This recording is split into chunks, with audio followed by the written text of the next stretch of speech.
ಹೃದಯದಲ್ಲಿ ಮಮತೆ ವಾತ್ಸಲ್ಯ ಉಕ್ಕಿ ಬರ್ತಾ ಇದೆ.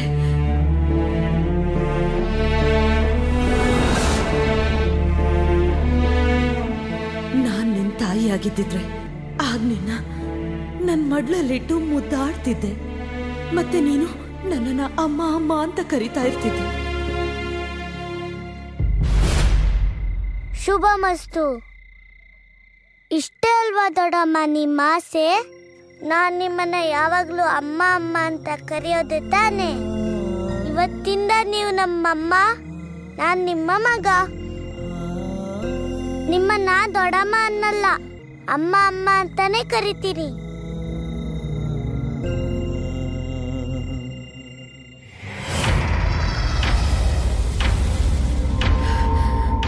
ಇದೇನಾಗ್ತಿದೆ ನನಗೆ?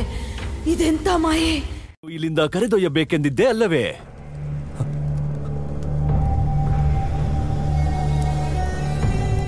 ಅವಳನ್ನು ಸುಖವಾಗಿರುವಂತೆ ನೋಡಿಕೋ.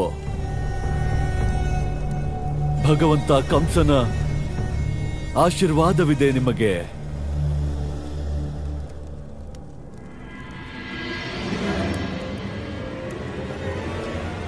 ಭಗವಂತ ಕಂಸನ ಮಾತು ಎಂದಿಗೂ ಅಸತ್ಯವಾಗದು.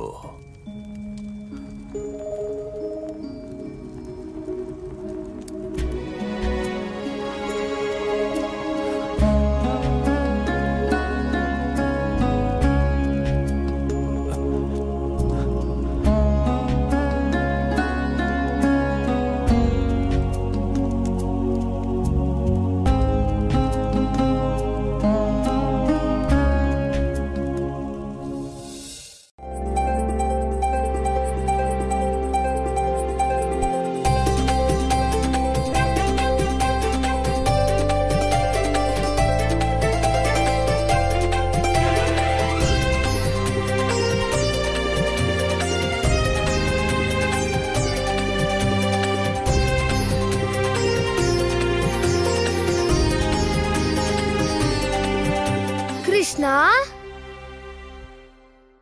ಏನ್ ಮಾಡ್ತಿದ್ಯಾ ಕೃಷ್ಣ? ಅಣ್ಣ, ನಮ್ಮಮ್ಮಂಗೆ ಬೆಣ್ಣೆ ತಿನ್ಸ್ತಿದೀನಿ. ನಮ್ಮಮ್ಮ? ಹೌದಣ್ಣ. ಕೃಷ್ಣ, ಇದ್ಯಾಕೋ ಸರಿ ಕಾಣ್ತಿಲ್ಲ. ನಾನ್ ಪ್ರೀತಿಸೋ ವಸ್ತುಗಳನ್ನೆಲ್ಲ ನೀನ್ ತಗೊಂಡ್ಬಿಡ್ತ್ಯಾ. ಇವತ್ ನೋಡಿದ್ರೆ ನನ್ನ ಅಮ್ಮನ್ನೇ ಕಸ್ಕೊಳ್ತಿದ್ಯಾ.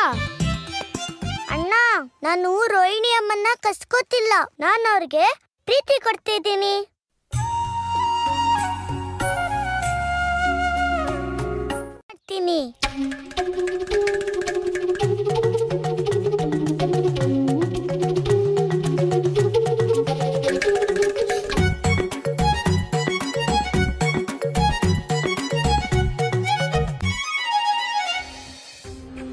ಬೆಳಗ್ಗೆಯಿಂದ ರೋಹಿಣಿ ಅಕ್ಕನ ಅಮ್ಮ ಅಮ್ಮ ಅಂತ ಕರೀತಾ ಇದ್ದಾನೆ. ಅವನ್ ತಾಯಿ ನಾನು ಅನ್ನೋದನ್ನೇ ಮರ್ತು ಹೋಗಿದ್ದಾನೆ. ಇನ್ನೊಂದು ವಿಷಯ ಗೊತ್ತಾ? ಇವತ್ ಬೆಳಗ್ಗೆಯಿಂದ ಅವನನ್ನ ಅಮ್ಮ ಅಂತ ಒಂದ್ಸಲನೂ ಕರ್ದೇ ಇಲ್ಲ. ನೀವ್ ನಗ್ತಾ ಇದ್ದೀರಾ? ನನಗಂತೂ ಅರ್ಥನೇ ಆಗ್ತಿಲ್ಲ. ನಾನು ಅಂಥ ತಪ್ಪು ಏನ್ ಮಾಡ್ದೆ? ಅವ್ನ ನನ್ನ ಹತ್ರ ಮಾತು ಆಡ್ತಿಲ್ವಲ್ಲ. ನಿಜ ಹೇಳ, ರೋಹಿಣಿ ಅಕ್ಕನ್ ನೋಡಿದ್ರೆ ಇವತ್ತು ನನಗೆ ಹೊಟ್ಟೆ ಕಿಚ್ಚಾಗ್ತಾ ಇದೆ.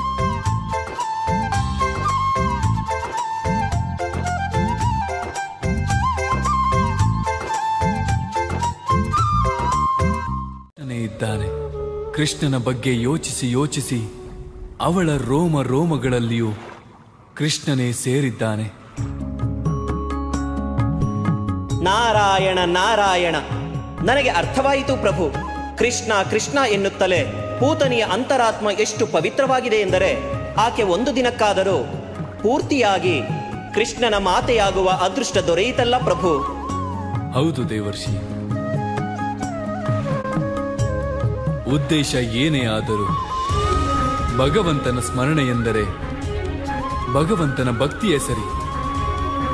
ಯಾರ ಪ್ರತಿ ಯೋಚನೆಯಲ್ಲೂ ಭಗವಂತನೇ ತುಂಬಿರುತ್ತಾನೋ ಆಗ ಭಗವಂತನಿಗೆ ಅವಳಿಗಿಂತ ಶ್ರೇಷ್ಠ ಭಕ್ತೆ ಮತ್ತೆ ಯಾರು ಸಿಗಲು ಸಾಧ್ಯ? ಸತ್ಯವಚನ ಪ್ರಭು, ಸತ್ಯವಚನ.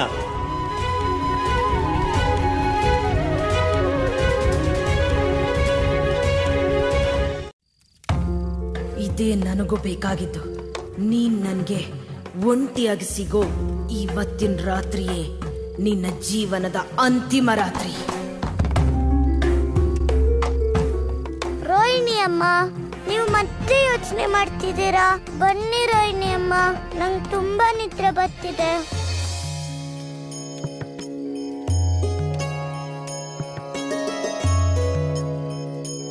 ಬಾ ಕೃಷ್ಣ.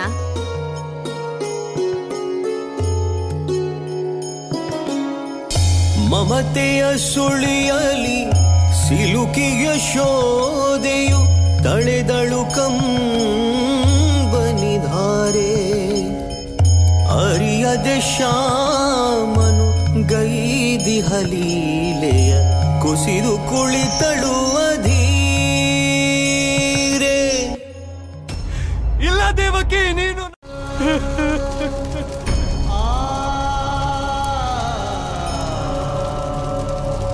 ವಸುದೇವ, ಇದು ನಿನಗಿರುವ ಕೊನೆಯ ಅವಕಾಶ. ನಿನ್ನ ಪಾಪಕ್ಕೆಲ್ಲ ಪ್ರಾಯಶ್ಚಿತವಾಗಿ ಬಿಡಲಿ. ಅಗ್ನಿಯನ್ನು ನಿಲ್ಲಿಸಲು ಸಾಧ್ಯವಾದರೆ ನಿಲ್ಲಿಸು.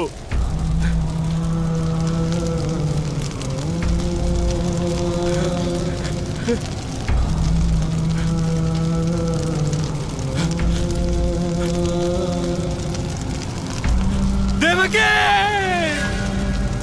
ದೇವಕಿ,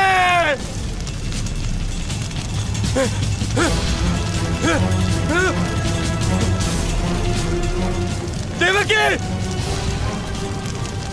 ದೇವಕಿ,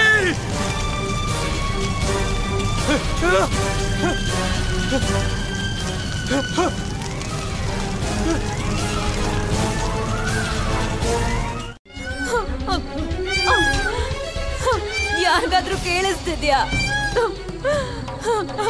ದಯವಿಟ್ಟು ನನಗ್ ಸಹಾಯ ಮಾಡಿ ದೇವ್ರೆ. ಅಲ್ಲಿ ಪೂತನಿ ಏನು ಅನಾಹುತ ಮಾಡ್ತಿದ್ರೆ ಸಾಕು.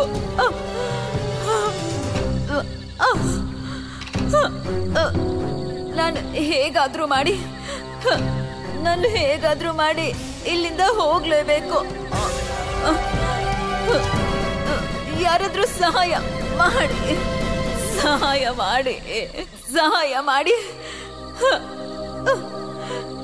ಯಾರಾದ್ರೂ ಬಂದು ಸಹಾಯ ಮಾಡಿ. ಕೇಳಿಸ್ತಿದ್ಯಾ?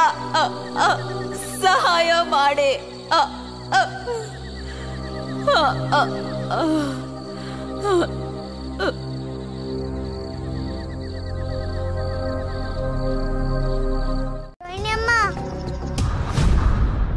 ನನ್ಗಿನ್ನೂ ನಿದ್ದೆ ಬಂದಿಲ್ಲ. ಯಾವ್ದಾದ್ರೂ ಕತೆ ಹೇಳ್ತೀರಾ? ನನ್ಗೆ ಕತೆ ಕೇಳ್ತಿದ್ರೆ ನಿದ್ರೆನೇ ಬರಲ್ಲ. ಆದ್ರೆ ನನಗ್ ಕತೆ ಹೇಳಕ್ ಬರಲ್ಲ. ನೀನೀಗ ಹೇಗಾದ್ರೂ ಮಲ್ಕೋ. ನನಗ್ ಕತೆ ಹೇಳಕ್ ಬರುತ್ತೆ ರೋಹಿಣಿ ಅಮ್ಮ. ನಾನ್ ನಿಮ್ ಕತೆ ಹೇಳ? ಕತೆನಾ?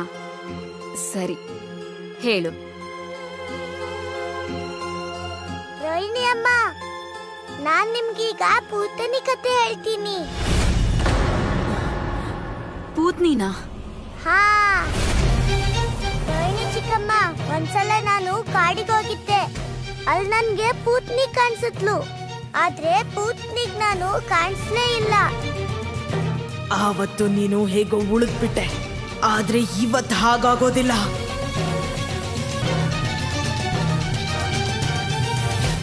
ಈ ಸುಂದರ ಬಾಲಕನು ತನ್ನ ಮಡಿಲೇರಲೆಂದು ಬಯಸಿದ್ದಳು. ಇಂದು ಕೃಷ್ಣ ಪೂತನಿಯ ಮಡಿಲಲ್ಲಿ ಮಲಗಿ ಆ ಆಸೆಯನ್ನ ಪೂರ್ತಿಗೊಳಿಸುತ್ತಿದ್ದಾನೆ. ಆದರೆ ಪ್ರಭು, ನಂದಪುತ್ರನು ಪೂತನಿಗೆ ತೋರುತ್ತಿರುವ ಪ್ರೀತಿ ಒಂದು ಕಲ್ಲಿಗೇನಾದರೂ ಸಿಕ್ಕಿದ್ದರೂ ಅದು ಜೀವ ತಳೆಯುತ್ತಿತ್ತೇನೋ. ಆದರೆ ಈ ಪೂತನಿ ನಂದಪುತ್ರನ ಹತ್ಯೆಯನ್ನೇ ಯೋಚಿಸುತ್ತಿದ್ದಾಳೆ. ದೇವರ್ಷಿ, ನೀವು ಹೇಳುತ್ತಿರುವುದು ಸತ್ಯವೇ?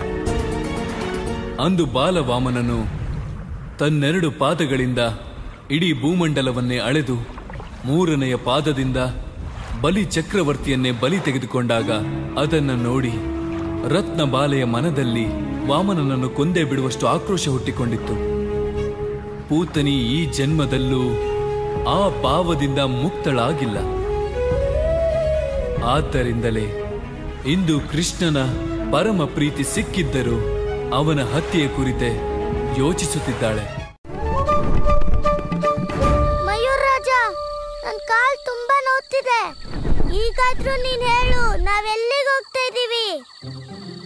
ಮಯೂರಾಜ, ನೋಡು, ಮನೆಯಿಂದ ದೂರ ಬಂದ್ಬಿಟ್ಟಿದೀವಿ. ಅಮ್ಮ ತುಂಬಾ ಕೋಪ ಮಾಡ್ಕೋತಾಳೆ. ನಿನ್ ಗೊತ್ತಾಗಲ್ಲ ಬಿಡು, ಅಮ್ಮನಿಗ್ ಸಮಾಧಾನ ಹೇಳೋದು ಎಷ್ಟು ಕಷ್ಟ ಅಂತ. ಇನ್ ನನ್ ಕೈಲಿ ಒಂದ್ ಹೆಜ್ಜೆನೂ ಮುಂದೆ ಬರಕ್ಕಾಗಲ್ಲ. ನಿನ್ಗೆ ಹೇಗೆ ಹೇಳೋದು? ನೀನೇನೋ ಕಾಡಲ್ಲಿರೋನು, ಆದ್ರೆ ಮನೇಲಿ ಅಮ್ಮ ಇರ್ತಾಳೆ. ನಮ್ಮಂತ ಮಕ್ಕಳಿಗೆ ಮನೇಲಿ ಅಮ್ಮನ ಪ್ರಶ್ನೆಗೆ ಉತ್ತರ ಕೊಡ್ಬೇಕಿರುತ್ತೆ.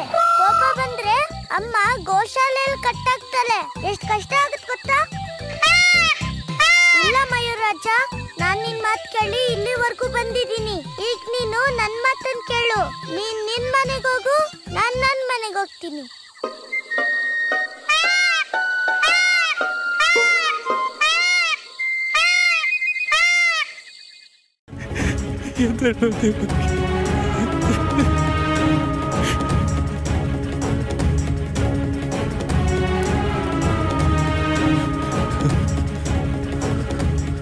ದೇವಕಿ,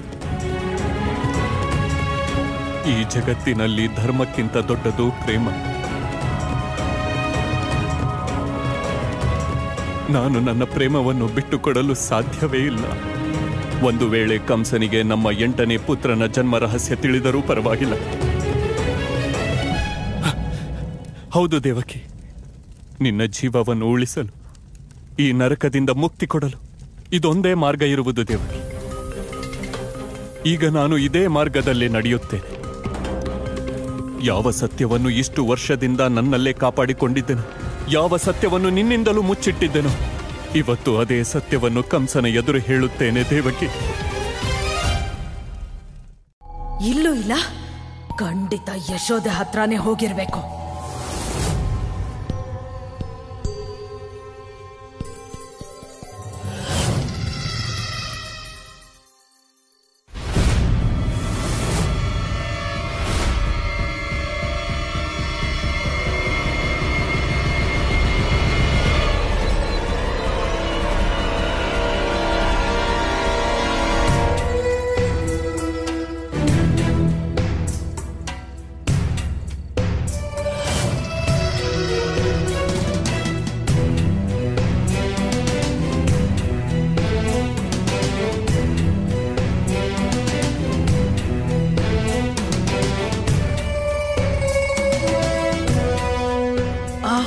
ಇಲ್ಲೂ ಇಲ್ವಲ್ಲ, ಮತ್ತೆಲ್ಲಿ ಹೋಗಿದ್ದಾನೆ?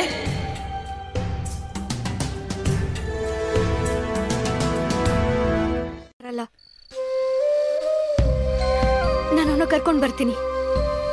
ಯಶೋದೆ, ರೋಹಿಣಿ ಅದಕ್ಕೆ ಏನ್ ಅಂದ್ಕೊಳ್ಳಲ್ಲ. ಏನ್ ಅಂದ್ಕೊಳ್ತಾರೆ ಹೇಳಿ? ಇನ್ನೇನ್ ಅನ್ಕೋತಾರೆ? ಯಶೋದೆ ಅವಳ ಮಗನ್ನ ಬಿಟ್ಟು ಒಂದು ಕ್ಷಣನೂ ಇರಲ್ಲ ಅನ್ಕೋತಾರೆ.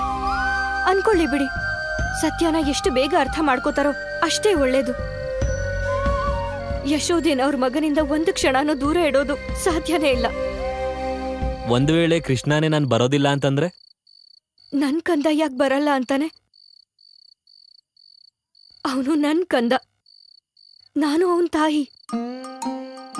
ಕೃಷ್ಣ ನನ್ ಮಾತನ್ನ ಕೇಳ್ದೆ ಇರೋದು ಅಂದ್ರೆ ಅದ್ ನಡೆಯೋಕ್ ಸಾಧ್ಯನೇ ಇಲ್ಲ.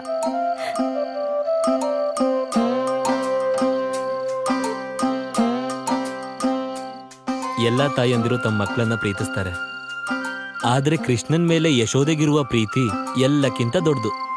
ಚಿಂತೆ ಮಾಡಬೇಡಿ, ನಾನೇ ಹೋಗಿ ನೋಡ್ಕೊಂಡು ಬರ್ತೀನಿ.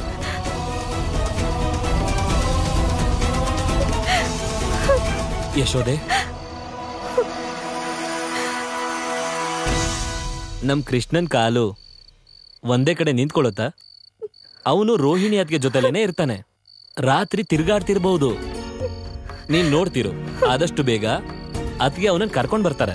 ಬಾ, ಒಳಗ್ ನಡಿ.